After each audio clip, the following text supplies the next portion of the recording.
Lady from Missouri, Ms. Wagner, for 5 minutes. I thank you, Mr. Chairman, and I thank you, Chair Powell, for your service.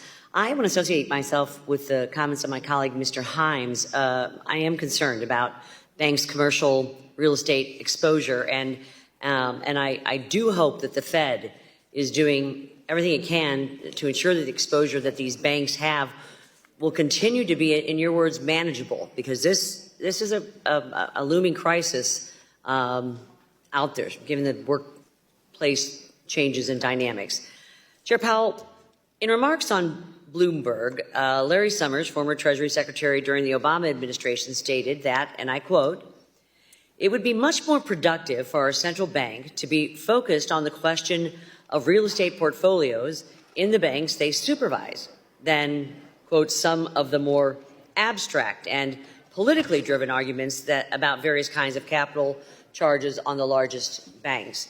Do you agree, sir, that it would be more productive for Fed supervisors and regulators to keep their eye on the ball, in this case, commercial real estate and other real estate investments? I absolutely think we need to keep our eye on the ball on commercial real estate, and I think we're doing that. I hope so. According to your semi-annual report, the median of members on your Monetary Policy Committee estimate that your target overnight interest rate will average 4.1% in 2024. Does that mean that the median number of members anticipate that you will be cutting interest rates sometime this year by as much or more than a full percentage point?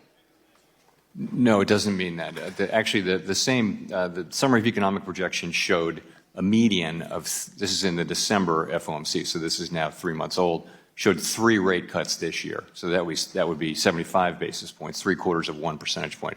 You were quoting the next year's number, so you would add that on. That was through 2025, I believe.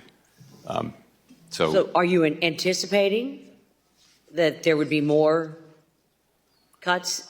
So what you're coming? It's not, the way I would say it is, we're making economic projections. And so we write down a path of growth, what's happening in the labor market, what happens with inflation, and what goes with those forecasts is an appropriate monetary policy, appropriate interest rates. So we expect inflation to come down, the economy to keep growing, the labor market to remain strong. And if that's the case, it will be appropriate for interest rates to come down, significantly over the coming years. Good. What will really happen, though, it's not a plan. What will happen is actually what the economy needs. The economy will do something different from that, and that's what will actually happen.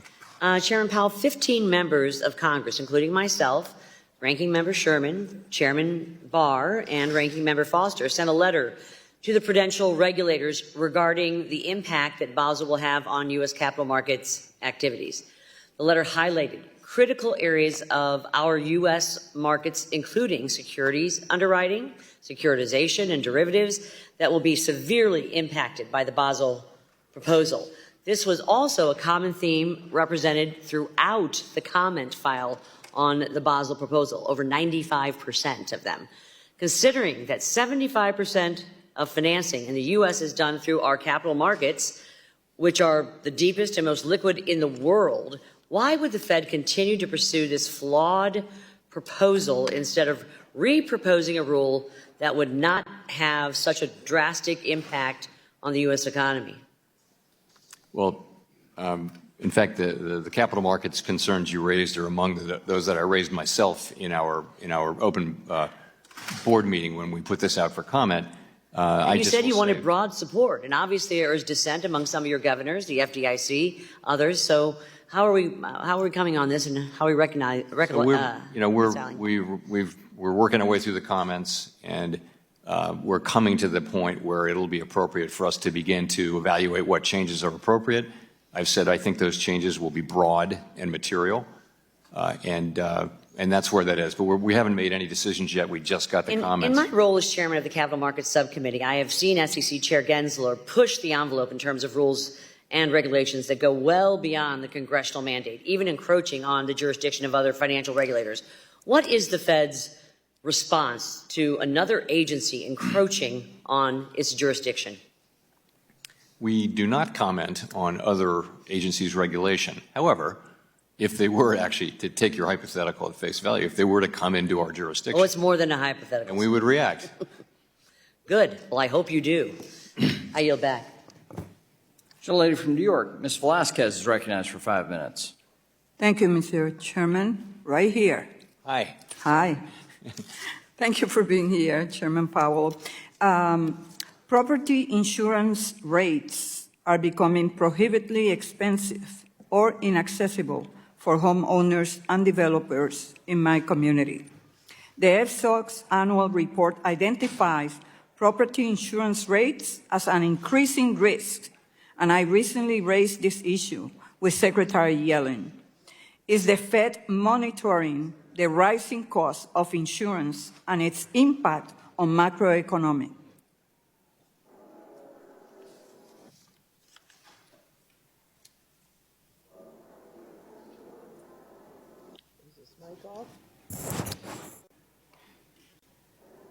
Well, if we'll pause the clock, we can have staff take a look at the microphone. We The need to. clock being frozen is out of respect for Ms. Stop it. Velasquez, or out of good luck, I'm not sure. The clock. But we'll get staff to listen. We'll just suspend for a moment. We need to invest in infrastructure for this committee. Yes. Well, we're trying to do electronic voting, and You said not voting. no, it's hard enough to just get the microphones to work. Madam Clerk, thank you. Thanks. So all the photographers have left, so the awkward photos for Trish will be less awkward.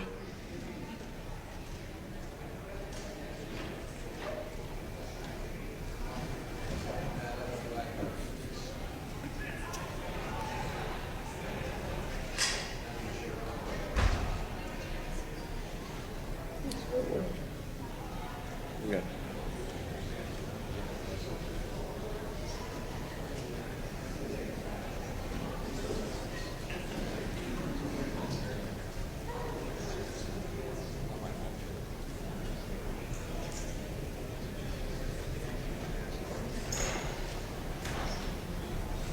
Any luck?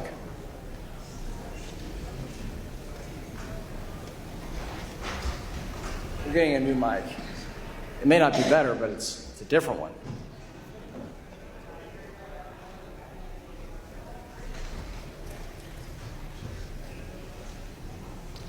Let's just restore our time.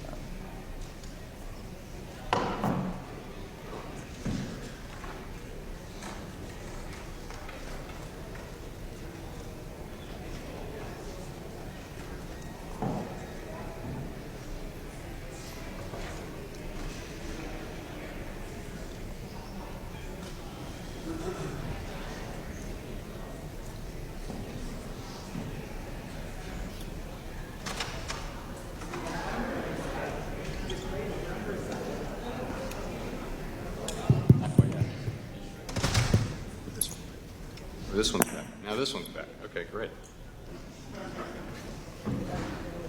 Doesn't want to be replaced. Okay. So, All right, we'll start over. We're going to restore the clock. Thanks for members' indulgence. Ms. Velasquez, you're recognized for 5 minutes. So, Mr. Chairman, I was asking you about the property insurance rates are becoming prohibitively expensive or inaccessible for homeowners and developers in our community. The FSOC's annual report identifies property insurance rates as an increasing risk, and I recently raised this issue with Secretary Yellen. Is the Fed monitoring the rising cost of insurance and its impact on macroeconomy? so yes, we are very much aware of increases in insurance, including property insurance, and it's been adding meaningfully to inflation. It's not something we have any control or authority over. Same is true of auto insurance. They're just insurance generally prices have gone up a lot. So when we talk about the lack of affordability when it comes to housing, the insurance, the rising cost of insurance is an important factor that is affecting the availability of affordable housing in our communities. And I hope that there are some discussions among the Feds because it is an increasing risk and it's going to have a direct impact on our economy. Chairman Powell, I know you spoke with Chairman McHenry a little bit on inflation and interest rates. Can you explain what evidence you're looking for before inflation has returned to 2% and interest rates can be cut? Sure. So we're not looking for inflation to go all the way down to 2%. That's not what we're looking for. What we want is just more evidence that will give us more confidence that inflation is on a path down to 2% sustainably. So that will come in the form of good inflation readings, really.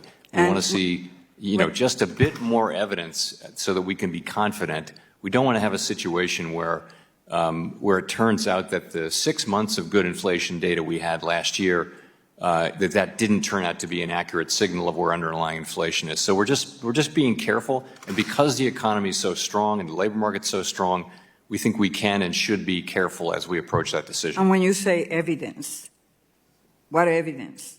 If there's anything. So just more.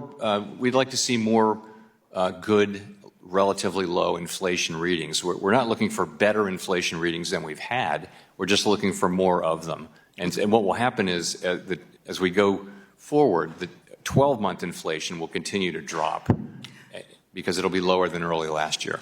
Thank you. Mr. Chairman, I would like to pick up on where Ms. Tlaib left off and reiterate the importance of the rulemaking on Section 956. This is an issue that I also raised with Vice Chair Barr, Chairman Grunberg, Acting Comptroller Sue, and I told them when they came before this committee that I will be asking for a status update on the rulemaking at every future hearing because it's well past time, 12, 13, 14 years. If you are employed in a company and you are given a task, I will think that you will be fired if you don't get it done and it has taken 12 long years. So you are the chairman of the Fed. How is the Fed working with agencies to propose the rule? So there's a lot going on in regulation at the Fed right now. My understanding on 956 is that there have been discussions between the regulatory agencies, and I think it's not 3, I think it's more like 6 agencies that have to agree. I know. I have not seen a proposal. I think something is under consideration, but it's not something that's gotten to me yet. I will ask the next time, and believe me, I'll be here. Great. Thank you.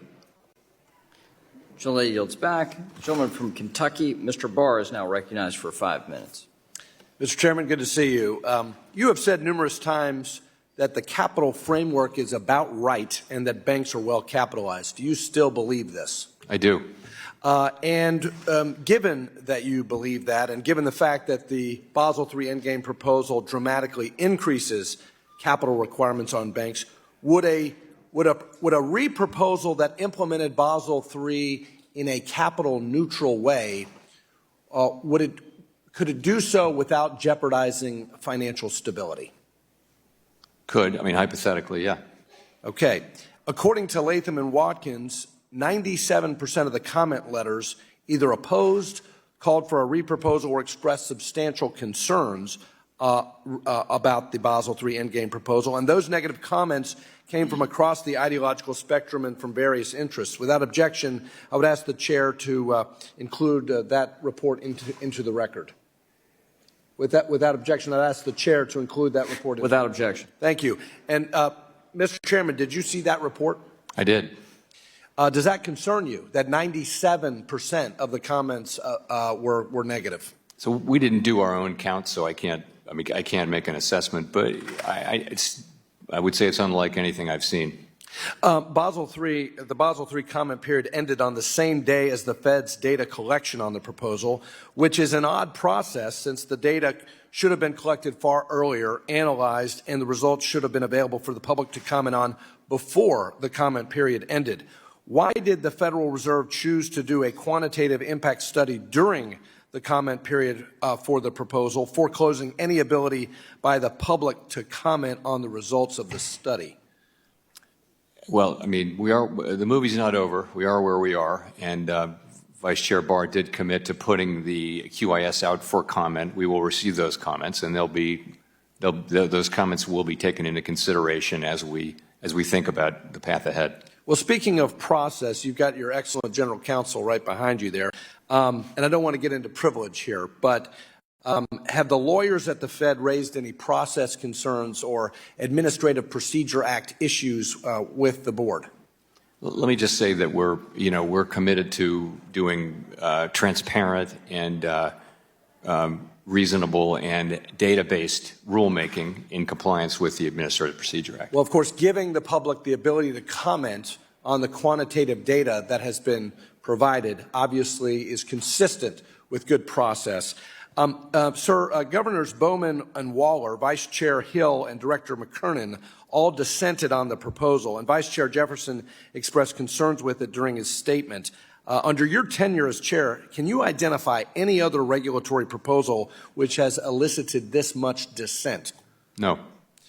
Have you in the past acknowledged in front of this committee that you will not move forward with proposals without consensus? Or you have acknowledged that in the past, and we appreciate that commitment to consensus. Have you achieved consensus yet on the Basel proposal? Let me say I am confident that we will, but that's a process that as I mentioned, we're evaluating the comments. We're just coming to the place where we're going to start talking about the path ahead. And I am confident that we'll achieve very broad support on the board. Mr. Chairman, do you agree that the heterogeneity and business model diversity within the banking sector contributes to system-wide financial stability? I strongly do. And do you agree that a concentrated business model in the banking sector would present a potentially systemic risk?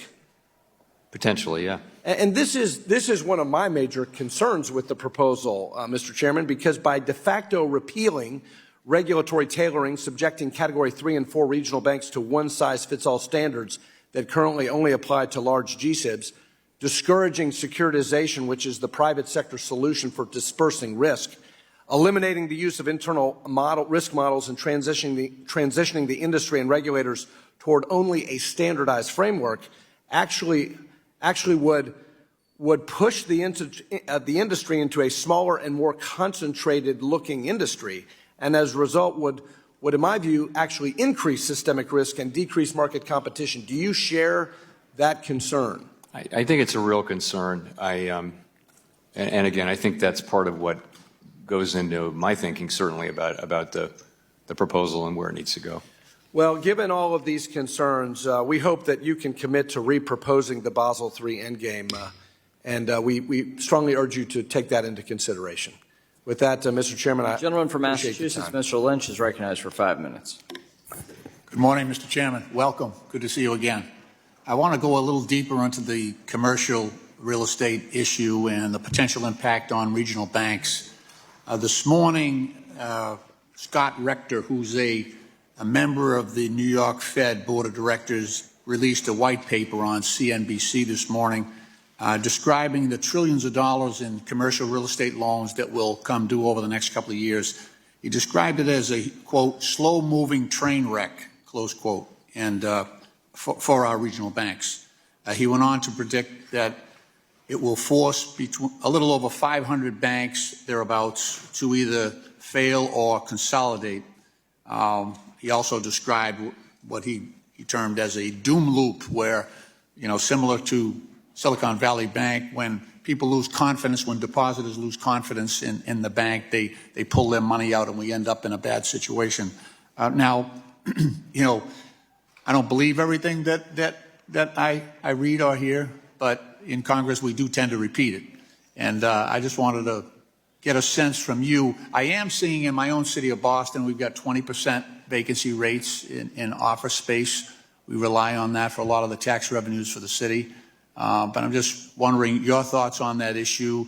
Is there a systemic concern here, or is this isolated and, might might lowering the interest rates help some of those banks? Because I hear from my developers in our area that no one's lending. So, yeah, crack at it? Sure. So I haven't seen that report, so I can't comment on it, but I can comment on commercial real estate. So we've had a secular change in the economy, which has left office rentals in many places, office buildings. The demand for them is significantly lower, at least temporarily and perhaps for a long time. And also the same is true for downtown, in some places, downtown retail that's associated with office workers. So it's a shock to the system, and we've known this for some time, and we've gone through the commercial banks in the United States, and so have the other regulators. We've done it jointly and identified the ones that have high concentration and are going to need to deal with that. And so we've been in contact with those banks and talking to them about how they're going to deal with this, how are they going to absorb these losses, do they have enough capital, do they have the liquidity, do they have a plan to do this, and is it consistent with their lending practices and that kind of thing. So it's going to be something we work through over a period of years. I do think it's slow moving. I think that part of it is right. You ask about 500 banks. I have no idea about that number, but certainly there would be some banks, probably smaller ones, that have these high concentrations. It's not the very large banks. It's really a manageable thing at the large banks. So I think that's what it's going to be, and it's a serious problem, and more serious in some locations and jurisdictions than with some banks than others. But it's one we'll be working through, and I think that's how I would think about it. Does the Silicon Valley Bank situation, Signature, the money moves so quickly in those cases. It was instantaneous now. The velocity of money moving out of those banks really, I think, in some ways contributed to their failures. Are we looking at anything technologically that might be able to address some of that or mitigate it? Sure. So we also, after Silicon Valley Bank, we got in contact with and worked with financial institutions that had high concentrations of uninsured deposits, and many of them have greatly improved their liquidity position. So that's the thing that we're working on. Okay. As you probably know, we're also working on some liquidity rules, which will strengthen our framework of liquidity rules. But that's something we haven't proposed yet. Let me ask you something off topic. So we know that Russia has about $300 billion in U.S. We've frozen assets, Russian assets of about $300 billion between U.S. and European banks. You want to comment on that? What I'd like to see is us give that to Ukraine, to be honest with you. I know that's a very simplistic idea, but I'm just wondering if there's any historic example that we could look to if Congress has to take the necessary steps to redirect that money to Ukraine so they can feed their people and fight that war. This whole area of sanctions and foreign assets and things like that is really controlled and directed by the administration, by the elected branch of government. All we are is just a technical seat around, in the back row to help. We don't make those decisions, and I wouldn't comment. I know you're big on history. I was just wondering if there was any examples out there that we might provide guidance to us.